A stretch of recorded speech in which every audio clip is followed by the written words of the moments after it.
Early December 1872.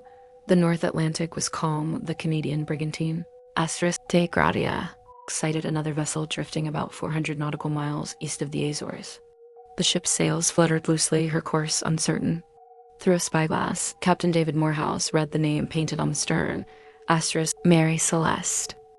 He knew that name. She had sailed from New York only a few weeks earlier, bound for Genoa, Italy. On board were Captain Benjamin Spooner Briggs, his wife Sarah, their 2-year-old daughter Sophia, and a crew of 7 experienced sailors. When the de Gratia sent a boarding party, they found no one. The Mary Celeste was completely deserted. The ship was still seaworthy, her hull intact, her cargo of 1,701 barrels of industrial alcohol untouched, and supplies for 6 months still below deck. The crew's clothing, tools, and navigation instruments were all in place. Only the lifeboat was gone. The last logbook entry, dated the 25th of November 1872, placed the ship about 100 miles west of where she was found.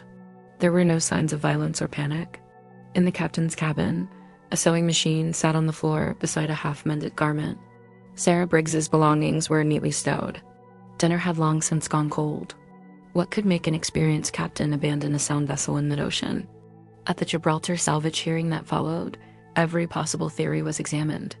Piracy was ruled out. The ship's valuables were still aboard. Mutiny seemed unlikely. There was no struggle. Captain Briggs was known for his discipline and faith, not for rash decisions. One theory suggested the alcohol fumes leaking from the cargo hold might have caused the crew to fear an explosion. Perhaps they lowered the lifeboat temporarily, intending to return once the danger passed, but the tow line parted, leaving them stranded. Another idea was that heavy weather or a sudden waterspout flooded the decks, convincing Briggs the ship was sinking. Yet the hull showed no storm damage. Over time, stories grew wilder: sea monsters, alien abductions, even supernatural curses. But the truth remained painfully simple. Something frightened the crew enough to leave a ship that should have carried them home. The Mary Celeste herself survived, sold and resold for decades. Her reputation, though, was never the same. Sailors called her the cursed brigantine. She finally met her end in 1885 when her captain deliberately wrecked her off the coast of Haiti in an insurance scam.